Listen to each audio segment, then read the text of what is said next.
Hi friends, welcome to Pushpa's kitchen. ಇವತ್ತು ನಾನು ಮಾಡಿರೋ ರೆಸಿಪಿ ಹೈದ್ರಾಬಾದಿ ಪನ್ನೀರ್ ಗ್ರೇವಿ. ಈ ರೆಸಿಪಿ ನೀವು ನೋಡಬೇಕಂತಂದರೆ ನನ್ನ ಯೂಟ್ಯೂಬ್ ಚಾನಲ್ನ ಸಬ್ಸ್ಕ್ರೈಬ್ ಮಾಡ್ಕೊಳ್ಳಿ. ನನ್ನ ಯೂಟ್ಯೂಬ್ ಚಾನಲ್ ನೇಮ್ ಬಂದು ಪುಷ್ಪಾಸ್ ಕಿಚನ್ 06. ಈಗ ಈ ರೆಸಿಪಿ ಮಾಡೋದು ಹೇಗೆ ಅಂತ ನೋಡೋರುತ್ತೆ. ಸೊ ಫಸ್ಟು ನಾನು ಕಡಾಯಿಗೆ 2 ಸ್ಪೂನ್ ಆಯಿಲ್ ಹಾಕಿದ್ದೀನಿ. ನೆಕ್ಸ್ಟ್ ಇದಕ್ಕೆ ಮೇನ್ ಇಂಗ್ರೀಡಿಯೆಂಟ್ಸ್ ಆಗಿರೋಂಥ ಪನ್ನೀರ್ನ ಆ್ಯಡ್ ಮಾಡ್ತಾಯಿದ್ದೀನಿ. ಇಲ್ಲಿ ನಾನು ಸ್ಲೈಸಸಲ್ಲಿ ಪನ್ನೀರ್ನ ಕಟ್ ಮಾಡ್ಕೊಂಡಿದ್ದೀನಿ. ನಿಮಗೆ ಕ್ಯೂಬ್ಸ್ ಬೇಕಾದ್ರೂ ನೀವು ಕಟ್ ಮಾಡಿ ಯೂಸ್ ಮಾಡ್ಬೋದು. ಅದರ್ವೈಸ್ ನಿಮ್ಗೆ ಯಾವ ಥರ ಶೇಪಲ್ಲಿ ಪನ್ನೀರ್ ನಿಮ್ಗೆ ಲೈಕ್ ಆಗುತ್ತೋ ಆ ಥರ ಕಟ್ ಮಾಡಿ ಯೂಸ್ ಮಾಡಿ. ನಾನು ಇಲ್ಲಿ ಟಿಲ್ ಗೋಲ್ಡನ್ ಬ್ರೌನ್ ಬರೋವರೆಗೂ ಪನ್ನೀರನ್ನ ನಾನು ಫ್ರೈ ಮಾಡ್ತೀನಿ. ಈಗ ನಾನು ಅರ್ಧ ಚಮಚದಷ್ಟು ನಾನು ಉಪ್ಪು ಹಾಕಿದ್ದೀನಿ. ಪನ್ನೀರ್ಗೆ ಸ್ವಲ್ಪ ಫ್ರೈ ಆಗುತ್ತೆ ನೋಡಿ. ಈ ಥರ ಗೋಲ್ಡನ್ ಬ್ರೌನ್ ಬಂದ ನಂತರ ನೀವು ಒಂದು ಪ್ಲೇಟ್ಗೆ ಈ ಪನ್ನೀರ್ಸ್ನೆಲ್ಲ ಶಿಫ್ಟ್ ಮಾಡ್ಕೋಬೇಕಾಗತ್ತೆ. ಸೊ ಇಲ್ಲಿ ನೀವು ಪನ್ನೀರನ್ನ ನಿಧಾನವಾಗಿ ಮಿಕ್ಸ್ ಮಾಡಬೇಕು, ಯಾಕಂತಂದರೆ ಪನ್ನೀರು ಕಟ್ಟಾಗೋ ಚಾನ್ಸಸ್ ಇರುತ್ತೆ.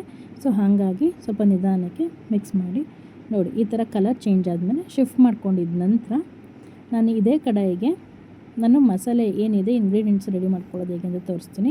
ಅದು ಸ್ವಲ್ಪ ಫ್ರೈ ಮಾಡ್ಕೋಬೇಕು ಮಸಾಲೆ ಎಲ್ಲನೂ.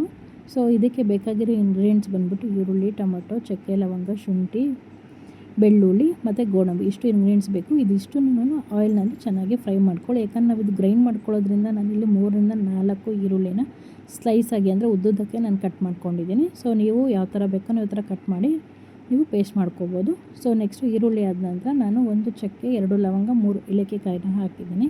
ಅದು ಸಹ ಆಯಿಲಲ್ಲಿ ಫ್ರೈ ಆಗ್ತಾ ಇದ್ದಂಗೆ ಒಂದು ಚಿಕ್ಕ ತುಂಡಷ್ಟು ನಾನು ಶುಂಠಿನ ಆ್ಯಡ್ ಮಾಡಿದ್ದೀನಿ. 6ರಿಂದ 7 ಹಸಿಮೆಣಸಿನ್ಕಾಯಿ, 7ರಿಂದ 8 ಬೆಳ್ಳುಳ್ಳಿನ ಆ್ಯಡ್ ಮಾಡಿದ್ದೀನಿ. ಸೊ ಇದಾದ ನಂತರ ನಾನು 1 ಹಿಡಿಯಷ್ಟು ಗೋಡಂಬಿನ ಇಲ್ಲೇ ಆ್ಯಡ್ ಮಾಡ್ತಾಯಿದ್ದೀನಿ. ಇದಿಷ್ಟನ್ನು ಆಯಿಲ್ನಲ್ಲಿ ನಾವು ಸ್ವಲ್ಪ ಫ್ರೈ ಮಾಡ್ಕೋತೀವಿ. ಇದಾದ ನಂತರ ನಾನು ಇದಕ್ಕೆ ಒಂದು ಸ್ವಲ್ಪ ಕೊತ್ತಂಬರಿ ಸೊಪ್ಪು, ಒಂದು ಸ್ವಲ್ಪ ಪುದೀನ ಸೊಪ್ಪನ್ನು ಸಹ ನಾನು ಆ್ಯಡ್ ಮಾಡ್ತೀನಿ. ಇದೆಲ್ಲ ಸ್ವಲ್ಪ ಆಯಿಲ್ನಲ್ಲಿ ಹಸಿ ವಾಸನೆ ಹೋಗೋವರೆಗೂ ನೀವು ಫ್ರೈ ಮಾಡ್ಕೊಳ್ಳಿ. ನೆಕ್ಸ್ಟು ನಾನು ನೋಡಿ ನಿಮಗೆ ಇಲ್ಲಿ ಆಪಲ್ ಟೊಮೊಟೊನ ಯೂಸ್ ಮಾಡ್ತಾಯಿದ್ದೀನಿ. ಆಪಲ್ ಟೊಮೊಟೊನ ಯೂಸ್ ಮಾಡ್ತಾ ಇರೋದ್ರಿಂದ ನಿಮಗೆ ಗ್ರೇವಿ ಹುಳಿ ಬರೋದಿಲ್ಲ. ಸೊ ಹಂಗಾಗಿ ನಾನು ಇಲ್ಲಿ ಆಪಲ್ ಟೊಮೊಟೊನೇ ತೊಗೊಂಡಿದ್ದೀನಿ. ಸೊ ನಾನು ನೋಡಿ ಹೇಳ್ದಂಗೆ ಕೊತ್ತಂಬರಿ ಸೊಪ್ಪು ಮತ್ತು ಪುದೀನ ಸೊಪ್ಪು ಎರಡನ್ನೂ ಮಿಕ್ಸ್ ಮಾಡಿಬಿಟ್ಟು ತಣ್ಣಗೆ ಆರೋವರೆಗೂ ಈ ಮಸಾಲೆನ ನಾನು ಸೈಡಲ್ಲಿ ಇಡ್ತೀನಿ. ಇದಾದ ನಂತರ ಇನ್ನೊಂದು ಮಸಾಲೆ ನಾವು ರೆಡಿ ಮಾಡ್ಕೋಬೇಕು. ಅದಕ್ಕೋಸ್ಕರ ನಾನು ಒಂದು ಬೌಲಲ್ಲಿ 1/4 ಲೀಟ್ರ್ ಮೊಸರು ತೊಗೊಂಡಿದ್ದೀನಿ.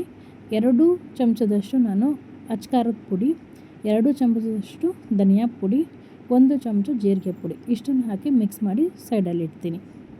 ಇದಾದ ನಂತರ ಎಗೇನ್ ನಾವು ಏನಿದೆ ನಾವು ತಣ್ಣಗೆ ಆರೋಕ್ಕೆ ಅಂತ ಇಟ್ಟಿದ್ವಲ್ಲ ಮಸಾಲೆನ ಎಲ್ಲ ರುಬ್ಕೊಳ್ಳೋಕ್ಕೆ ರೆಡಿ ಮಾಡ್ಕೋತೀವಿ ನೋಡಿ. ಇಲ್ಲಿ ಈಗ ಈರುಳ್ಳಿ ಇದೇನಿದೆ ಇಂಗ್ರೀಡಿಯೆಂಟ್ಸ್ನ ನಾನು ಪೇಸ್ಟ್ ಮಾಡಿ ಇಟ್ಟಿದ್ದೀನಿ. ಸೊ ನೆಕ್ಸ್ಟು ಅದೇ ಕಡೆಗೆ 1 ಚಕ್ಕೆ, 1 ಲವಂಗ, 1 ಏಲಕ್ಕಿ ಹಾಕ್ಬಿಟ್ಟು ಆಯಿಲ್ನಲ್ಲಿ ಫ್ರೈ ಮಾಡ್ಕೋತಾ ಇದ್ದೀನಿ. ನೆಕ್ಸ್ಟು ನಾವೇನು ಹುರಿದು ಮತ್ತು ಮಸಾಲೆ ಮಾಡಿರೋವಂಥದ್ದು ಏನಿದೆ ಈರುಳ್ಳಿ ಪೇಸ್ಟು ಅದನ್ನು ಸಹ ನಾನು ಆ್ಯಡ್ ಮಾಡ್ಕೋತಾ ಇದ್ದೀನಿ. ಇದು ಒಂದು ಕುದಿ ಬಂದ ನಂತರ ನಿಮಗೆ ರುಚಿಗೆ ತಕ್ಕಷ್ಟು ಉಪ್ಪು ಬೇಕು, ಎಷ್ಟು ಅಷ್ಟು ನೀವು ಆ್ಯಡ್ ಮಾಡ್ಕೊಳ್ಳಿ. ನಾನಿಲ್ಲಿ ಸಹ ನಿಮಗೆ ಸಾಲ್ಟ್ನ ಆ್ಯಡ್ ಮಾಡ್ತೀನಿ ನೋಡಿ. ಈ ಥರ ಕನ್ಸಿಸ್ಟೆಂಟಿ ಆದಮೇಲೆ ಸಾಲ್ಟ್ ಆ್ಯಡ್ ಮಾಡಿ ಚೆನ್ನಾಗಿ ಗ್ರೇವಿ ಕುದಿಯೋಕ್ಕೆ ಸ್ಟಾರ್ಟ್ ಆಗಿದೆ.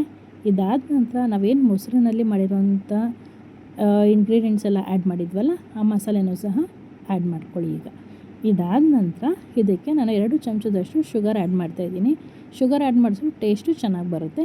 ಫ್ರೈ ಆಗಿರುವಂಥ ಪನ್ನೀರನ್ನ ನಾನಿಲ್ಲಿ ಆ್ಯಡ್ ಮಾಡ್ತಾಯಿದ್ದೀನಿ ನೋಡಿ. ಒಂದು 2-3 ಮಿನಿಟ್ಸು ನೀವು ಬೇಯೋದಕ್ಕೆ ಬಿಡಿ. ನೆಕ್ಸ್ಟು ನಾನು 1 ಚಮಚದಷ್ಟು ಕಸೂರಿ ಮೇಥಿನ ಕ್ರಷ್ ಮಾಡಿ ಇಲ್ಲಿ ಆ್ಯಡ್ ಮಾಡಿದ್ದೀನಿ. ನೀವು ಪನ್ನೀರಿಗೆ ಏನೇನು ಯೂಸ್ ಮಾಡ್ಬೋದು ಅಂತಂದರೆ ನೀವು ದೋಸೆ, ಇಡ್ಲಿ, ಚಪಾತಿ, ಪೂರಿಯೊಂದಿಗೆ ನೀವು ಪನ್ನೀರ್ ಗ್ರೇವಿನ ತಿನ್ಬೋದು. ಸೊ ಈ ಥರ ಫೈನಲ್ ಆಗಿ ನಿಮಗೇನಾದರೂ ಇದ್ರ ಮೇಲೆ ನೀವು ಫ್ರೆಶ್ ಕ್ರೀಮ್ ಸಹ ನೀವು ಆ್ಯಡ್ ಮಾಡ್ಬೋದು. ಮೋರ್ ವೀಡಿಯೋಸ್ಗೆ ಸಬ್ಸ್ಕ್ರೈಬ್ ಮಾಡ್ಕೊಳ್ಳಿ ನನ್ನ ಯೂಟ್ಯೂಬ್ ಚಾನಲ್ನ. Thank you so much. Bye.